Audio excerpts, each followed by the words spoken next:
Dari Jabir bin Abdullah radhiyallahu anhuma, dia berkata, "Kana Rasulullah sallallahu alaihi wasallam yu'allimuna al-istikharata fil umuri kulliha." Adalah Rasulullah sallallahu alaihi wasallam mengajarkan kami istikharah dalam segala urusan.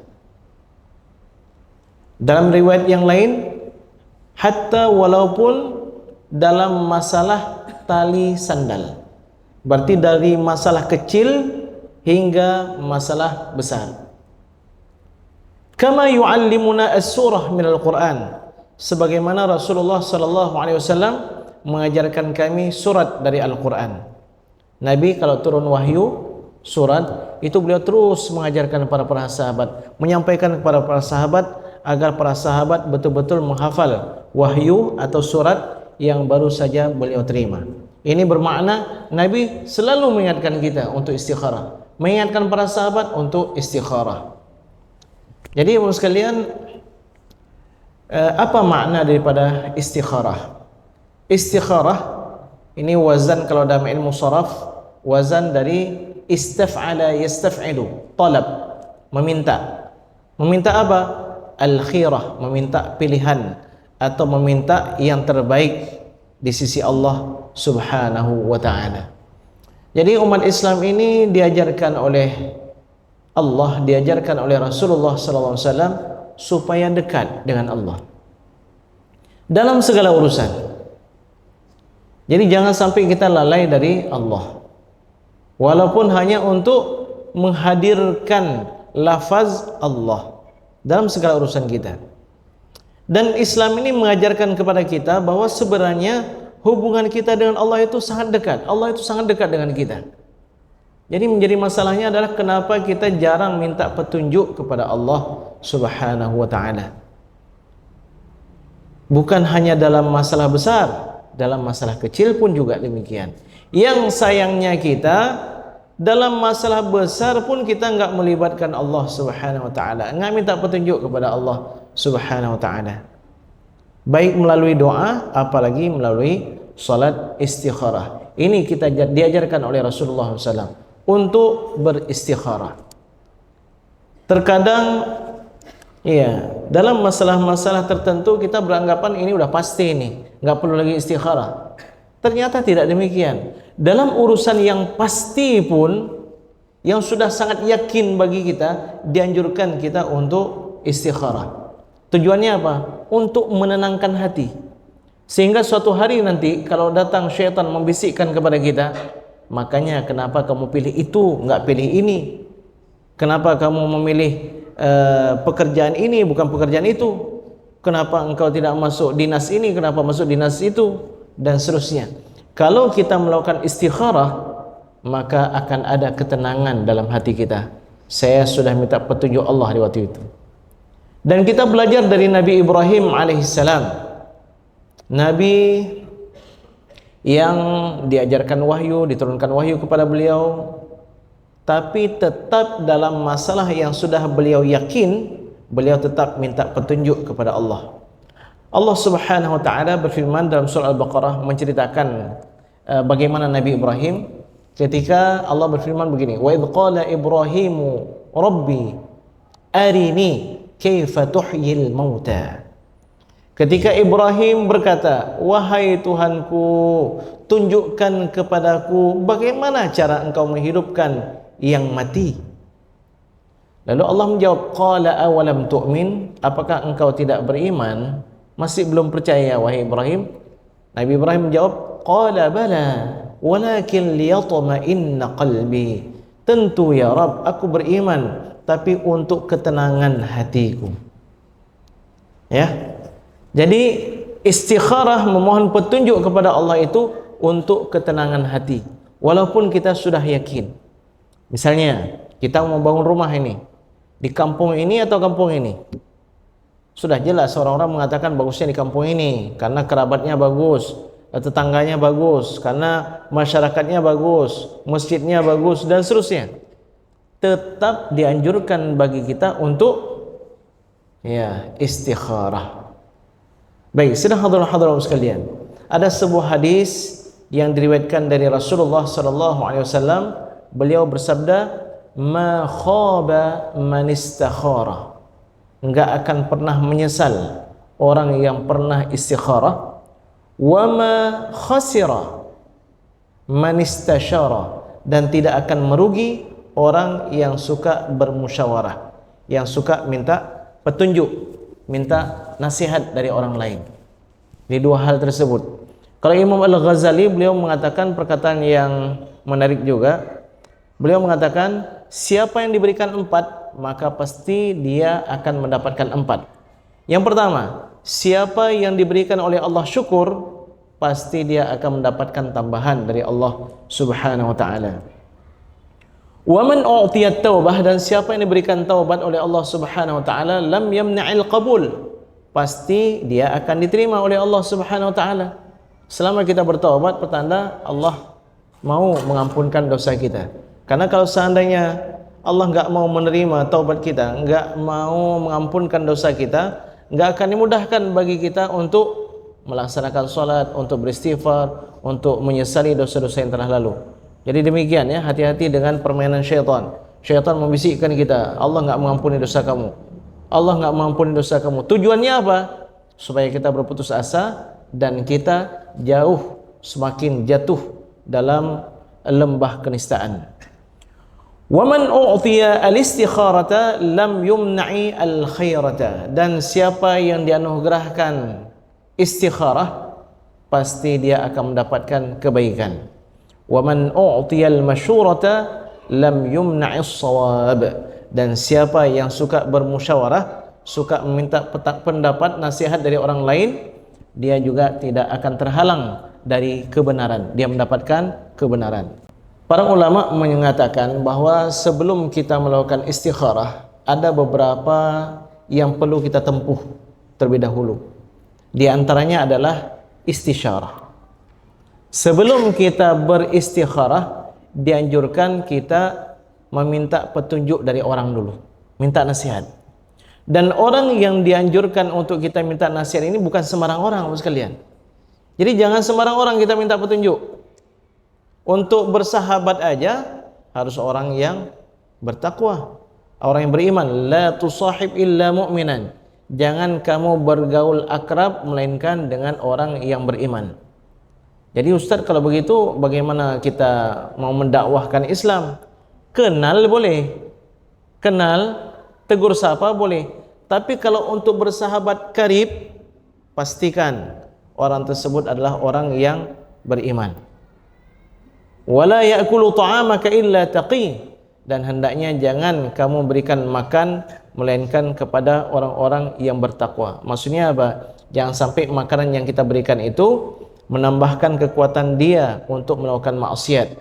Yang seyogianya kita berikan makan untuk orang tersebut semakin kuat dalam melakukan ketaatan kepada Allah Subhanahu wa taala. Orang yang kita minta petunjuk, yang kita minta nasihat itu terkumpul tiga sifatnya. Yang pertama, orangnya soleh, ya, orangnya soleh. Yang kedua, orangnya penyayang, karena orang sayang itu sayang sama kita, dia akan memberikan yang terbaik untuk kita. Tapi kalau orang nggak sayang sama kita, walaupun dia itu soleh, ya, dia mungkin akan tahap apa dipermainkan kita. Jadi orangnya soleh, penyayang, dan yang ketiga bijaksana atau berpengalaman. Nah, itu orang yang layak untuk kita minta nasihat. Ya, jadi jangan sembarang orang minta nasihat. Sama orang yang kita lihat nggak ke masjid pun minta nasihat. Sama orang yang nggak jelas salatnya pun kita minta nasihat. Minta nasihat kepada orang yang terkumpul tiga sifat tersebut. Demikian dikatakan oleh Imam An-Nawawi. Kemudian setelah kita meminta petunjuk dari orang soleh tersebut, mulailah kita melakukan salat istikharah. Berapa kali? Bagaimana cara pelaksanaan salat istikharah? Salat istikharah itu salat yang mudah, 2 rakaat saja. Ya, usalli sunnata al-istikharati rak'ataini lillahi ta'ala. sahaja aku salat istikharah, sahaja aku salat sunnat istikharah 2 rakaat karena Allah Ta'ala. Di rakaat pertama setelah Al-Fatihah kita membaca surat Al-Kafirun, dan di rakaat kedua setelah kita membaca Al-Fatihah kita membaca surat Al-Ikhlas. Lalu setelah itu kita berdoa. Kapan waktunya? Kapan saja boleh. Yang penting jangan di 5 waktu yang dimakruhkan. Setelah salat subuh, ini waktu makruh salat. Makruhnya itu makruh tahrim, dekat kepada haram. Kemudian ketika matahari sedang terbit, ini juga makruh kita melaksanakan salat istikharah. Yang ketiga, ketika matahari sedang tegak di kepala, menjelang zuhur, kira-kira 20 atau 15 menit menjelang zuhur. Kemudian yang keempat, setelah salat asar, ini juga waktu makruh tahrim kita melakukan salat istikharah dan salat-salat sunat yang lainnya. Kemudian yang kelima, ketika matahari tenggelam menjelang salat maghrib, kira-kira 20 menit sebelum azan maghrib. Ya, ini waktu yang makruh kita melakukan salat, kecuali satu, qada. Ya, qada, baik qada fardu maupun qada sunat. Ustaz, saya baru bangun tidur ini. Jam berapa? Jam setengah 7. Setengah 7 pagi. Maksudnya apa? Belum salat subuh saya, Ustaz. Ya udah salat subuh segera. Katanya makruh, Ustaz, di waktu itu. Karena itu waktu matahari sedang terbit. Makruh kalau kita salat sunat, enggak ada sebab. Tapi kalau seandainya ini fardu yang sudah lewat, bangun tidur harus segera dilaksanakan. Karena sudah lewat waktunya, namanya qada, ya, namanya qada. Kemudian yang kedua, salat sunat yang ada sebab, dan sebabnya itu lebih terdahulu daripada salatnya. Jadi salat sunat itu ada, salat sunat yang ada sebab itu ada 2. Duluan salat baru kemudian sebabnya. Yang kedua, sebab duluan baru salatnya.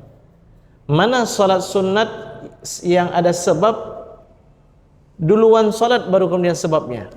Salat sunat safar. Saya salat sunat karena akan bermusafir. Duluan salat atau musafirnya? Duluan salat sunatnya. Nah, ini enggak boleh di waktu yang 5 tadi. Tapi kalau seandainya duluan sebab baru kemudian salat, itu boleh. Seperti salat sunat tahiyatul masjid. Kenapa kita salat sunat tahiyatul masjid? Karena masuk ke dalam masjid. Duluan masuk dalam masjid atau salat sunatnya? Duluan masuk dalam masjid. Maka boleh di waktu yang 5 ini. Kalau salat istikharah enggak boleh di 5 waktu ini. Jadi boleh setelah salat maghrib, boleh di waktu siang, di waktu jam 10 pagi, namun afdalnya salat istikharah itu dilakukan di waktu malam, ya, ketika hati dan pikiran sedang tenang. Kemudian Bapak sekalian, berapa kali kita melaksanakan salat istikharah? Boleh 1 kali, boleh 3 kali. Tapi berdasarkan hadis Anas bin Malik, Nabi memerintahkan Anas untuk istikharah sebanyak 7 kali. 7 kali. Padahal Anas bin Malik ini hidupnya di rumah Nabi, mendapatkan pendidikan langsung dari Nabi, seorang sahabat yang hidup di lingkungan yang sangat islami, diperintahkan oleh Nabi untuk istikharah sebanyak 7 kali. Kita istikharah baru sekali, kalau enggak nampak petunjuk langsung kita enggak istikharah lagi. Padahal kita hidup di lingkungan yang luar biasa tantangannya, ya, dan kita pun enggak langsung dididik oleh Rasulullah sallallahu alaihi wasallam. Jadi lakukanlah istikharah 1 kali, 3 kali, belum dapat juga petunjuk 5 kali sampai 7 kali. Bagaimana petunjuk itu datang? Ada kalanya petunjuk itu datang melalui mimpi. Ada kelapangan hati, ya. Dalam mimpi itu ditampakkan oleh Allah Subhanahu wa taala. Misalnya seseorang ingin menikah, ya kan? Calonnya ada 2 atau ada 3 ada 4. Bingung, mana ini mau kita pilih? datanglah dalam mimpi, pilih ini. Ustaz, saya pilihannya cuma satu Ustaz. Calon istri saya satu, perlu nggak istikharah? Perlu istikharah. Jadi jangan mengatakan, Ustaz calon saya cuma satu. Kenapa cuma satu? Cuma itu yang mau, yang lain nggak mau. Ya, tetap kita dianjurkan untuk istikharah. Bagus kita melangkah atau enggak ini ke orang itu. Karena boleh jadi penangguhan, Allah menangguh itu lebih baik. Mungkin Allah menangguhkan itu ada kebaikan untuk kita, ya. Boleh jadi terlambat sesaat tapi mendapatkan yang terbaik lebih baik daripada kita buru-buru ternyata tidak baik. Jadi ada kalanya melalui mimpi dan ada kalanya Bapak-Ibu sekalian melalui kelapangan hati. Setelah kita melakukan istikharah, terasa mantap hati untuk memilih si fulan atau memilih si fulanah atau memilih pekerjaan ini atau memilih ini dan seterusnya. Ada kelapangan di hati. Dan dalam hadis dikatakan, kalau seandainya engkau beristikharah kemudian engkau berdoa, nanti kita akan sebutkan doa istikharah yang terbaik itu bagaimana. Lalu setelah engkau melakukan doa tersebut, lihatlah yang terdahulu terlintas dalam hati dan pikiran, itulah dia yang terbaik. Jadi nggak mesti selalu dalam mimpi. Boleh jadi udah 7 kali kita lakukan nggak hadir dalam mimpi. Sebenarnya hati udah ada kecenderungan, tapi saya pingin lihat dalam mimpi. Ternyata nggak mesti hadir dalam mimpi. Boleh jadi ada kelapangan hati. Baik, sedang hadirin sekalian, boleh nggak kita istikharah untuk orang lain? Urusannya urusan orang lain, tapi yang istikharah kita. Urusannya urusan anak, tapi yang istikharah kita. Yang bimbang itu teman kita, tapi dia minta istikharah kepada kita. Boleh atau tidak? Boleh. Ternyata bisa kita istikharah untuk orang lain. Yang menarik lagi Bapak sekalian, tadi kita kan sebelum salat istikharah ada namanya istisyarah, minta petunjuk, minta nasihat dari orang lain. Kemudian kita melakukan istikharah. Bagaimana kalau seandainya kasusnya hasil istisyarah, hasil nasihat, minta nasihat berbeda dengan hasil istikharah?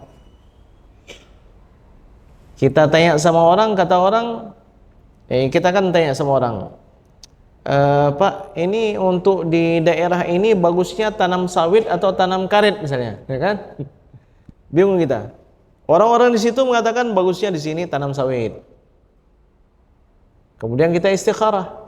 Hasil dari istikharah ternyata rasanya karena kita orang tua, kakek kita juga petani karet, jadi kita rasanya mau ya hasil istikharah itu tanam karet.